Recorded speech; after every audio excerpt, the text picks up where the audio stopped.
Shri Venkateswara gold తాకట్టులో ఉన్న మీ బంగారాన్ని విడిపించి కొనబడును.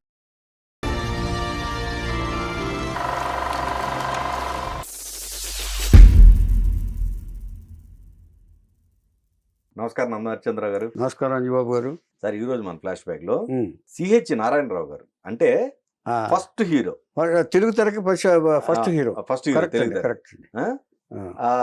యాక్చువల్ గా అలమరా అది ఉంది కదండి, అది డబ్బింగ్ అవుద్దా మనకి? ఇక్కడ డబ్బింగ్ అవుతుంది. మంద కాదు కాబట్టి లేదు. ఈయన అందగాడు. పైగా మనం కొన్ని నోషన్స్ పెట్టేసుకుంటాం. అందగాడు రామారావు గారు తప్ప లేరు, ఇంకెవరు లేరు అనుకుంటాం. రామారావు గారు వేషాలన్నిటికీ సరిపోయిన ఆర్టిస్ట్ ఈ నారాయణరావు గారు అంతకు ముందు. రాకముందు తర్వాత ఈయన్ని ఇంట్రడ్యూస్ చేసిన వారు కూడా ఎన్టీ రామారావు గారిని ఇంట్రడ్యూస్ చేసిన మిర్జాపురం రాజా వారే. ఓకే, మన దేశం చిత్రం కదా, రామారావు ఇంట్రడ్యూస్ అయింది. దాంట్లో హీరో నారాయణరావు గారు. Okay okay. రామారావు గారు ఒక ఇన్స్పెక్టర్ క్యారెక్టర్ వేశారు. అవును. దాంట్లో హీరో సిహెచ్ నారాయణరావు గారు. ఏమండి, ఇప్పుడు అప్పటికి హీరో ఆయన. అంటే ఆయనే చేశారు. జీవన్ జ్యోతి అనే సినిమాతో ఇంట్రడ్యూస్ చేశారు నారాయణరావు గారిని కూడా. తర్వాత ఈయన ఫస్ట్ అందగాడిగా పేరు పొందిన హీరో. అన్ని క్యారెక్టర్కి పనికొచ్చే ఆర్టిస్ట్గా పేరు పొందారు ఫస్ట్ ఆయన. ఇంకోటండి, ఇక్కడ ఇప్పుడు ఏంలాగా ఎంతమంది హీరోలు ఉండారండి ఎప్పట్లో నారాయణరావు గారు లాగా? అప్పట్లో నాగయ్య గారు ఒకళ్ళే. నాగయ్య గారును మన చిత్తూరు నాగయ్య, ఇంకో ముగ్గురు ఉన్నారు కానీ అంతగా పేరు పొందిన వాళ్ళు కాదు.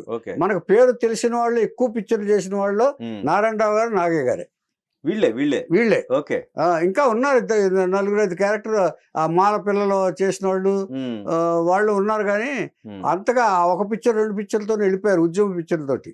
అయితే మనం చెప్పుకుని మళ్ళీ వాళ్ళకి ప్రజలకి తలనొప్పి తేవద్దు మనం. అంటే స్టాండర్డ్. ఈయనైతే 50 సినిమాల్లో హీరో ఇవి చేశాడు. ఆ తర్వాత లేటెస్ట్ పిక్చర్ లో కూడా వేశాడు ఆయన. తర్వాత ఏది కొంతకాలం ఉన్నాక అది చెప్తాను నేను. నారాయణరావు గారు అంటే తెలుగు తెరకి మొట్టమొదటి అందగాడు. ఇది నోట్ చేసుకోవాలి అందరూ. రామారావు గారు వేసిన సినిమాలో మన దేశంలో ఈయన హీరో నారాయణరావు గారు. తర్వాత ఫస్ట్ అభిమాన సంఘాలు పెట్టింది ఈ నారాయణరావు గారికి చిత్ర పరిశ్రమలో. అంత అందగాడు ఈయన. ఏమండి, ఫస్ట్ ఒక యూనివర్సిటీ డాక్టరేట్ ఇచ్చింది ఈ నారాయణరావు గారికి. ఫస్ట్ డాక్టరేట్ ఇచ్చింది. తర్వాత నటన అంటే ఏమిటో తెలియకుండా హీరో అయిన వాడు ఈ నారాయణరావు గారే. ఇప్పుడు ఇన్ని చెప్పాలి ఈయనకి. ఏమండి, ఎందుకంటే అన్ని ఫస్ట్లే కదా. ఏమండి, తర్వాత వీళ్ళు చేసి డ్రామాల నుంచి తీసుకొచ్చి ఆర్టిస్టులు నటన చేస్తారు చూసారా, వాటి మీద కామెంట్ చేశాడు కూడా ఆయన. అసలు ఆ నటన ఏంటి, అసలు సహజంగా లేదు ఎవరిదైనా నటన నాటకాల్లో వేస్తే. కానీ నాటకాలు అవసరమే కానీ అంత సహజంగా ఉండదేమో నటన అని చెప్పి కామెంట్ చేసిన వాడు నారాయణరావు. ఏమండి, ఈయన 1913లో లక్ష్మీనారాయణ దంపతులు కర్ణాటకలో జన్మించాడు. తెలుగువాడు ఈయన. సిహెచ్ నారాయణరావు గారు అంటే చెదలవాడ నారాయణరావు గారు. విన్నట్టుందా? చెదలవాడ కుటుంబరావు గారు చాలా మంది ఉన్నారు, అందులో ఒకరు ఈయన. అంటే ఈయనకి చంద్రవాడ కుటుంబరావు గారికి సంబంధం లేదు, ఈయన వేరు. ఏమండి, ఈయన బ్రిటిష్ ప్రెసిడెన్సీ అప్పుడు తెలిసిందే. 1913 అంటే బ్రిటిష్ ప్రెసిడెన్సీ. మనకి ఇంకా స్వతంత్రం రావడం ఇంకా 30-35 ఏళ్ళు పట్టింది. ఏమండి, అప్పట్లో ప్రస్తుత కర్ణాటకలో అంటే ఇప్పుడు మనం పిలుచుకుంటున్నాం కర్ణాటకని, అప్పుడు మైసూర్ అని పిలిచేవాళ్ళు. ఆ కర్ణాటకలో మధుగిరి అనే ఊళ్ళో పుట్టాడు ఆయన. తెలుగు వాళ్ళే వీళ్ళు. తండ్రి ఏమో రెవెన్యూ శాఖ అండి. మన అప్పటి ఆంధ్రప్రదేశ్లో, బ్రిటిష్ ప్రెసిడెన్సీలో ఉన్న ఆంధ్రప్రదేశ్లో రెవెన్యూ శాఖ అంటే బ్రిటిష్ గవర్నమెంట్ బ్రిటిష్ గవర్నమెంటే రెవెన్యూ శాఖలో పనిచేసేవారు. ఏలూరులో పనిచేస్తూ తల్లి తరపు వాళ్ళు మాత్రం మైసూరు సంస్థానంలో, రాజస్థానంలో తల్లి తరపు మేనమావులు వాళ్ళందరూ, అంటే ఈయన మేనమావులు అందరూ కూడా అటు పనిచేసేవాళ్ళు. అంటే అక్కడ ఇక్కడ పెరిగాడు ఈ నారాయణరావు గారు. అందుకని కొంచెం రాయల్టీ వచ్చింది. ప్లస్ ట్రేడ్ యూనియనిస్ట్ ఈయన, భావాలు ఎక్కువ, కార్మికులంటే ఎక్కువ ఇష్టం. అందుకే ఈయన రైల్వే బెనిఫిషియరీ సంఘానికి కార్యదర్శిగా కూడా ఎన్నికయ్యాడు అప్పుడు ఆయన.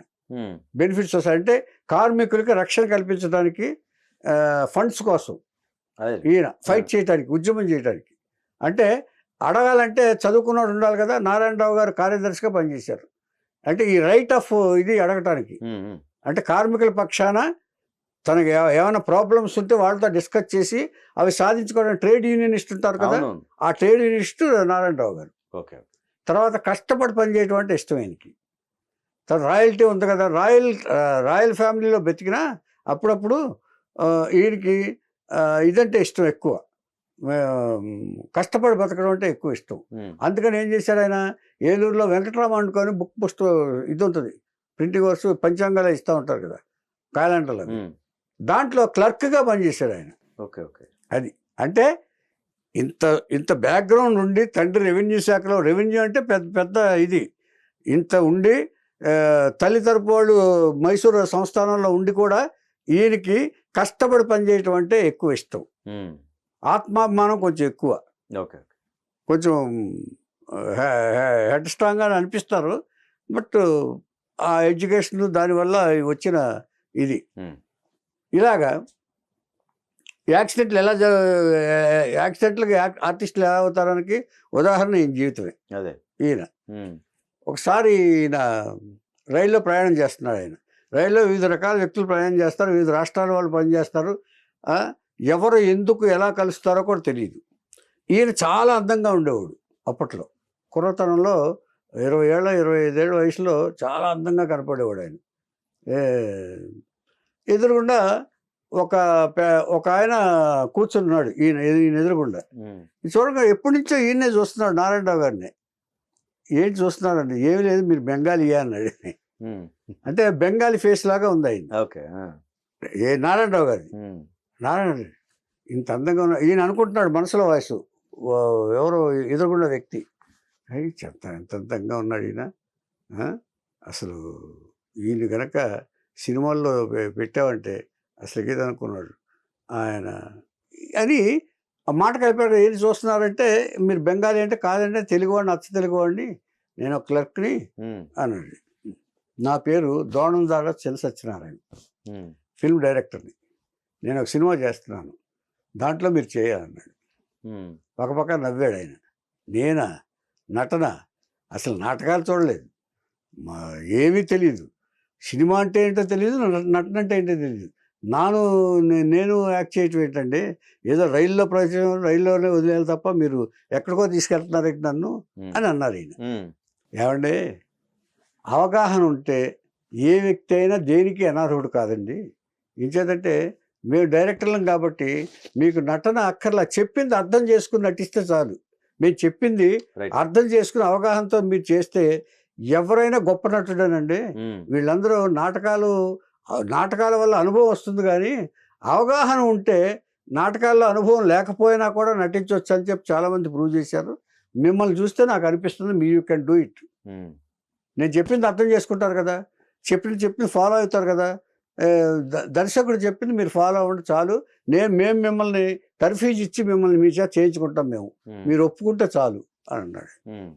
అని ఎందుకు వచ్చిందో ఇంట్లో చేస్తే సరే, ఒక అవకాశం వచ్చినప్పుడు మరి తప్పదు కదా, ఏమో ఎందుకన్నారు నిన్ను, నిజంగానే నువ్వు బాగుంటావు, మరి ఒకవేళ నువ్వు ఇక్కడ మిస్ లీడ్ అవుతున్నావేమో నువ్వు ఇక్కడ ఈ ఉద్యోగాలతోటి, ఈ క్లర్క్ చేయాల్సిన అవసరం నీకేముంది, అయినా నువ్వు కావాలని చేస్తున్నావు, అది బెనిఫిట్స్ కూడా రైల్వే కార్మికులకి అది సాయం చేస్తానంటావు, వాళ్ళకి ఇచ్చేస్తానంటావు, అంచేత నువ్వు అక్కడికి వెళ్తే బెటర్ అని వీళ్ళు అనుకున్నారు. మాట్లాడితే ట్రేడ్ యూనియన్ అని చెప్పి కార్మికుల కోసం బయలుదేరుతానంటాడు ఈయన. అదే నా కార్మికులే నా రాజ్యం అంటాడు ఈయన. అంచేత మంచి ఇదే, కాకపోతే కొంచెం ఈ డీల్ చేసే విధానం కొంచెం డిఫరెంట్ స్ట్రైట్గా ఉంటుంది అనమాట. అంటే అవతలాన్ని స్ట్రైట్గా అడిగేస్తాడు ఈయన. అలాగైతే వేశారు ఆయన. అప్పుడు ఆ సినిమా మీర్జాపురం రాజా గారి జయ ప్రొడక్షన్స్లో జీవన జ్యోతి అని 1940లో కృష్ణవేణి గారి హీరోయిన్గా, సిహెచ్ నారాయణ గారి హీరోగా ఫస్ట్ సినిమా తీశారు. చాలా మంచి పేరు వచ్చింది. వచ్చిన తర్వాత ఇక వరుస సినిమాలు, ఇక మీర్జాపురం రాజా గారు ఇంట్రడ్యూస్ చేశారంటే ఇంతే కదా. అప్పటికి కృష్ణవేణి గారితో ఆయన మ్యారేజ్ అయిందా? మీర్జాపురం రాజా గారికి అయింది. అప్పటికి అయిపోయింది. 39లో మ్యారేజ్. కరెక్ట్. అదే చెప్పాను నేను. ఇప్పుడు లేదు, 1939లో మ్యారేజ్ అయింది వాళ్ళకి. అదే లక్ష్మమ్మ అదే సినిమా తీసేటప్పుడు 1938లో, అది 38, 39 ఒక సినిమాతోనే సంవత్సరంలోనే 39లో మ్యారేజ్ చేసుకున్నారు. నేను అదే చెప్పాను. ఈ సినిమాకి 1940 ఇది. కాబట్టి ఆల్రెడీ భార్య. ఖచ్చితమైన డేట్స్ ఇందులో సందేహం లేదు. అదే అదే ఇది నేను రీకన్ఫర్మ్ చేసుకుని చెప్తున్నాను. అదే భార్య భార్య కృష్ణవేణి గారి భార్య. కృష్ణవేణి గారు హీరోయిన్. అదే అర్థమైనా. ఆ తర్వాత హీరోయిన్ గా మానేసి ఇక నిర్మాతగా ఉండటం మొదలు పెట్టారు కృష్ణవేణి గారు. ఎక్కువ బాధ్యతలు వచ్చింది. బిగినింగ్ లో చేశారు, అయితే నటిస్తూనే ప్రేమించి పెళ్లి చేసుకున్నారు. నటించిన తర్వాత ఒక 2-3 సినిమాలు అయిన తర్వాత అప్పుడు రాజా గారు ఎలా చేయలే. జీవన జ్యోతి ఫస్ట్ రెమ్యునరేషన్ ఎంత అనుకుంటున్నారు? 100 రూపాయలు. అప్పట్లో 100 అంటే ఇప్పుడు ₹1,00,000 కింద. 10 లక్షలు రాకుంటారు కదా. తర్వాత విపరీతమైన మంచి పేరు వచ్చేసింది హీరోగా.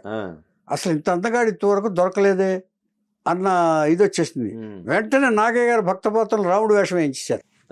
భక్తపోతలు రాముడు కొంచెంసేపు కనిపించినా కూడా ఫస్ట్ రాముడు ఆయనే అక్కడ, ఎన్టీ రామారావు గారి ముందు.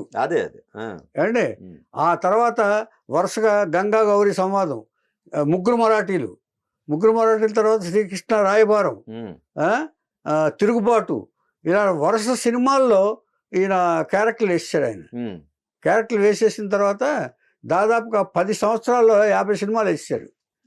కాకపోతే ఈయనకి కొన్ని నోషన్స్ ఉన్నాయి. ఆర్టిఫిషియల్గా నటించకూడదు, అరవకూడదు. దిలీప్ కుమార్ ఉన్నాడు చూసారా, ఆ లక్షణాలు కొన్ని ఉన్నాయి ఈయనకి. తర్వాత ఈ సినిమా హీరోగా తగ్గిన తర్వాత మన దేశంలో ఎన్టీ రామారావు గారు కూడా వేశారు. మన దేశం కూడా ఈయన వేశాడు. మిర్జాపురం రాజా గారి పిక్చరే. కృష్ణవేణి గారు కూడా ఉన్నారు.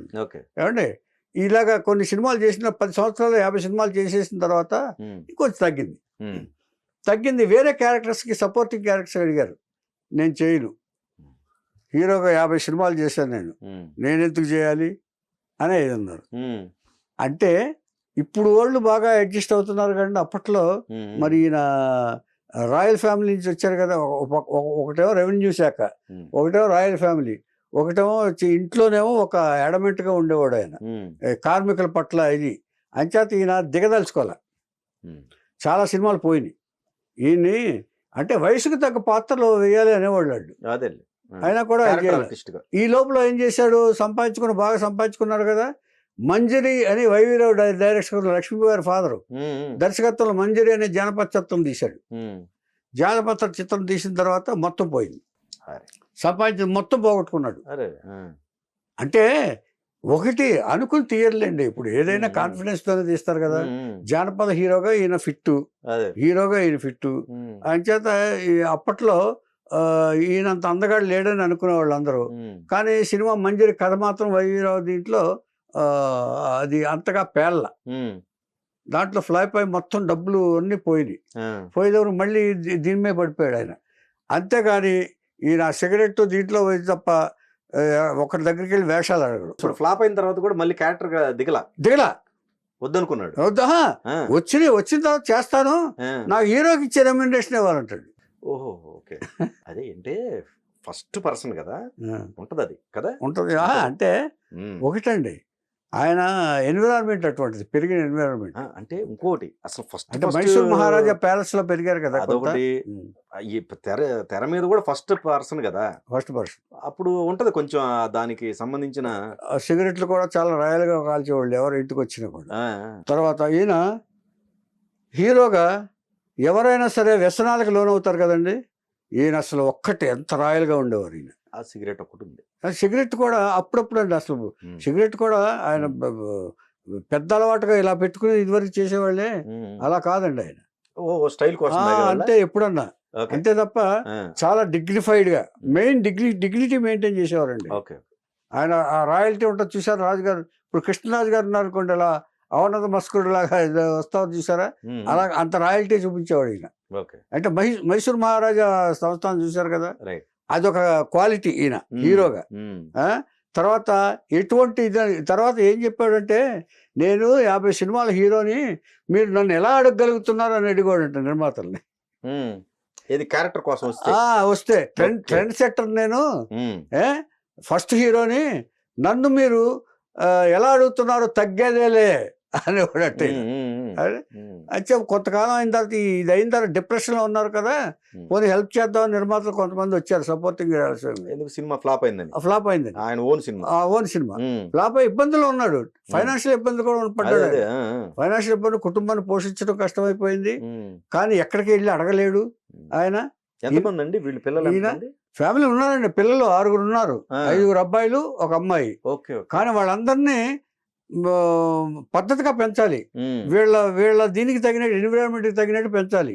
ఇది సినిమా ఫ్లాప్ అయ్యేంత వరకు బాగానే చూశాడు ఆయన. వీళ్ళ పిల్లల సినిమా వరకు. ఆ, సినిమా ఫ్లాప్ అయిన తర్వాత ఇబ్బందులు వచ్చినాయి, వాళ్ళు ఎవరో తెలియంది, ఫ్యామిలీకి తెలియంది. Okay okay okay. ఆ, పోనీ పోనీ బయటికి వెళ్ళి వచ్చిన వేషాలని వేద్దామంటే వద్దు, నా ఇమేజ్కి నేను తాకట్టు పెట్టను నేను అనే అని మనస్తత్వం మస్తు చెప్పేవాడు ఆయన. చెప్పి అదే అదే. నా ఇమేజ్ నేను తాకట్టు పెట్టుకోను, తగ్గేదేలే అన్నట్టుగా చెప్పేసేవాడు ఆయన. ఆ, అదే అదే ఆ వార్డు చూసుకోడు, ఆ. స్విచ్ అయిపోయినా ఓకే ఓకే. ఆ, అన్నాడు. తర్వాత ఎందుకంటే నేను 50 సినిమాలు హీరోలు చేసిన తర్వాత కూడా మీరు నన్ను ఎలా ఇలా అడగగలుగుతున్నారని చెప్పి మళ్ళీ అడిగేవాడు. ఉమ్, ఉమ్. మరి తగ్గిన ప్రకారం అప్పటికి హీరోలు వచ్చేస్తున్నారండి, అదే ఆ టైంకి వచ్చేది. ఎన్టీఆర్ గారు వచ్చారు అప్పటికే. వచ్చారు, ఎన్టీఆర్ గారు వచ్చారు, ఆ, నాగేశ్వరరావు లైన్ లో ఉన్నారు, రైట్, రైట్. ఆల్రెడీ లైన్ లో ఉన్నారు. ఉమ్, ఏమండి వీళ్ళిద్దరి మధ్యలో సినిమాలు తగ్గినాయి, లేకపోతే ఇది తగ్గేవి కాదు. Okay okay. అప్పుడే వీళ్ళతో పాటు సపోర్టింగ్ రోల్స్ అడిగారు అదే రైట్. ఆ, వీళ్ళ సినిమాల్లోనే, ఉమ్. కానీ రాలేదు. ఈయన ఉన్నట్టయితే ఆ. ఎస్విఆర్ గారి ప్లేస్ ఈయనకు వచ్చేదేమో. ఎస్విఆర్ గారు రాదండి, ఆ? SVR place no replacement sir ఆయన. ఆహా, నేను అనేది ఆ సీనియారిటీ ఉంది కదా, ఆ సీనియారిటీ సీనియారిటీ. ఉన్నా కూడా ఈయన హీరో అండి, వాడు క్యారెక్టర్ ఆర్టిస్ట్ రంగారావు గారు. Okay okay. రంగారావు గారు హీరో కాదు. Right. రంగారావు గారికి, సత్యనారాయణ గారికి, రావు గుమ్మడి గోపాలరావు. గారికి, రాఘోపాల్. రావు గోపాలరావు మళ్ళీ ఈ కేటగిరీలోకి రాదు. ఓకే. ఆ, ఓన్లీ పోలికి తెచ్చేది ఉమ్, రంగారావు గారు, సత్యనారాయణ గారు, ఉమ్, వీళ్ళిద్దరి మధ్య మెయిన్. ఆ, ఆ తర్వాత గుమ్మడి గారు 3వ వ్యక్తి ఓకే. పాత్రలు వెళ్తే. అచ్చా, అచ్చా. అంతే తప్పండి ఉమ్, ఈయనకి హీరోగా పోలిక చెప్పాలంటే అక్కినేని గారు, ఉమ్. రామారావు గారు, ఇలాగా వీళ్ళు వచ్చిన తర్వాత ఈయన సినిమాలు తగ్గి హీరోగా. అదే రైట్. అంతకుముందు ఎవరికి హీరోగానే వేశారు ఆయన. అది అయిన తర్వాత ఆ, ఈ ఈ సంవత్సరాన్ని ఇబ్బంది పడలేక కొన్ని సినిమాలు వేశారు, దేశోద్ధరకులు రామారావు గారిది, ఏది 70s లో ఒప్పుకొని చేశారు. బాలభారతం, రాణి కాసుల రంగమ్మ, ఇలాగా కొన్ని సినిమాల్లో. చివరి చిత్రం చేసింది కలెక్టర్ జానకి. మీకు బాలభారతంలో గెడ్డం వేసుకుని మునులు ఉంటారు చూసారా, అట్లాంటి క్యారెక్టర్లు. ఇదివరకు అవి వేసేవాడు కదా ఆయన. మరి ఇంతమంది పిల్లల్ని పెంచాలి ఇది బాధ్యత గుర్తొచ్చేటప్పుడు ఆ తర్వాత కొంచెం అర్థం చేసుకున్నారు ప్రపంచాన్ని అర్థం చేసుకుని కాంప్రమైజ్ అయ్యారు. ఇట్లా ఉంటున్నప్పుడు ఇక ఈ దీంట్లో 1984లో ఈయన వైస్తేరా వచ్చిన దీంతో అనారోగ్యంతో మరణించారు ఆయన. ఈ ఈ ఈ ఆత్మాభిమానాన్ని నింపుకుంటూ ఇక తను ఉండలేననే పరిస్థితిలో ఉన్నప్పుడు ఆయన్ని భగవంతుడు తీసుకెళ్ళిపోయాడు. కానీ బ్రతికినంత కాలం అలాగే బతికాడు ఆయన. ఒక పద్ధతిగా నా సిద్ధాంతం ఇది, నేను కార్మికుల కోసం బ్రతుకుతాను, కార్మికులు అంటే నాకు ఇష్టం అన్నాడు ఆయన. ట్రేడ్ యూనియనిస్ట్గా చేశాడు, రైల్వే కార్మికులు సెక్రటరీగా చేసి అందరికి హెల్ప్ చేశాడు ఆయన. ఒకట్లేండి, ఇప్పుడు మిగతా ఆయన లాస్ అయ్యి సినిమా అది పక్కన పెడితే ఇప్పుడు అంటే ఎప్పుడైనా సరేనండి డైవర్ట్ అయినప్పుడే పోయారండి వీళ్ళ పనులు వీళ్ళు చేసుకున్నప్పుడు బాగానే ఉన్నారు. ఎవరిని తీసుకున్నా మీరు కరెక్ట్. ఏమంటే ఒక సినిమా సక్సెస్ అవుద్దండి, ఒక సినిమా అయితే 4 సినిమాలు పోద్ది. ఏంది కూడా ఈయన రికార్డు ఎప్పటికీ నిలిచిపోయింది టాలీవుడ్ లో. ఇప్పుడు ఫస్ట్ హీరో అంటే మనం ఏనే చెప్పుకుంటాం, ఫస్ట్ హీరో ఈయనండి. పైగా అందగాడు రాముడు వేషం వేసిన ఫస్ట్ హీరో. ఓకే. ఈ చిత్తూరు నాగయ్య గారు, వీళ్ళందరూ, నారాయణరావు గారు, వీళ్ళందరూ సమకాలికులు. ఆ తర్వాత వచ్చిన వాళ్ళే వీళ్ళు. రైట్. నాగేశ్వరరావు గారు 44లో వచ్చారు, ఈయన 40కి వచ్చాడు ఈయన నారాయణరావు గారు. అవును ఏమండి. ఆ తర్వాత వచ్చిన వాళ్ళు రామారావు గారు 49లో వచ్చారు ఆయన. రైట్. ఏమండి. అప్పటికి హీరోయిన్, ఎస్టాబ్లిష్డ్ హీరో. ఒక రకంగా ఇక్కడ ఏఎన్ఆర్ గారు సీనియర్, ఏఎన్ఆర్ సీనియర్ కానీ ఎన్టీఆర్ గారు పర్సనాలిటీతో కొట్టుకుపోయాడు. అసలు ముందు పాతాళ భైరవి నాగేశ్వరరావు గారు కదండి. కరెక్ట్. అవును, పాతాళ భైరవి నాగేశ్వరరావు గారు. ఆ టెన్నిస్ ఆటలతో నాగేశ్వరరావు గారితో రామారావు గారికి వేషం వచ్చింది. ఆ ఎగురుతుంటేనంట ఆయనకి అతను కనిపించాడంట ఆ క్యారెక్టర్ కేవీ రెడ్డి గారు. అది అలాగా జీవితంలో ఎవరికి ఎన్ని మార్పులు ఎలా వస్తాయో చెప్పలేము సార్. అంచేత వీళ్ళు బ్రతికినంత కాలం ఒక పద్ధతిగాను ఇదివరకు హీరోలు అందరూ కూడా ఏమండి. ఒక నాగయ్య గారు ఫైనాన్షియల్ గా దెబ్బతిని ఇదైపోయారు తప్పండి. వాళ్ళందరూ అంటే ఈయన సినిమాలు తీసి ఆయన కూడా సినిమాలు తీసే, ఆయన సినిమాలు కాక దాన ధర్మాలు కూడా చేసేవాడు మన దీని కూడా. అంచేత ఇవన్నీ ఎవరైనా వీళ్ళందరూ చరిత్రలు వింటుంటారంటే ఆ తర్వాత వచ్చిన హీరోలందరూ కూడా వీళ్ళని చూసే జాగ్రత్త పడ్డారు. సావిత్రి గారిని చూసి ఆడవాళ్ళు, వీళ్ళందరిని చూసి మగవాళ్ళు. ఒక ఫైనాన్షియల్గా మన ఈ పొజిషన్ ఎల్లకాలం ఉండదు ఆర్టిస్ట్గా అని కన్నులు తెరిపించిన వాళ్ళు ఈ మన పాత హీరో. అంటే మార్గదర్శకులు అయ్యారు వీళ్ళు. ఇటు నటనలోనే కాకుండా ఇటు పద్ధతిలోనూ లైఫ్లో కూడా మార్గదర్శకులై ఆ తర్వాత వారిని నడిపించారంటంలో సందేహం లేదు. అలాంటి వారిలో నారాయణరావు గారు ఒక మంచి హీరో.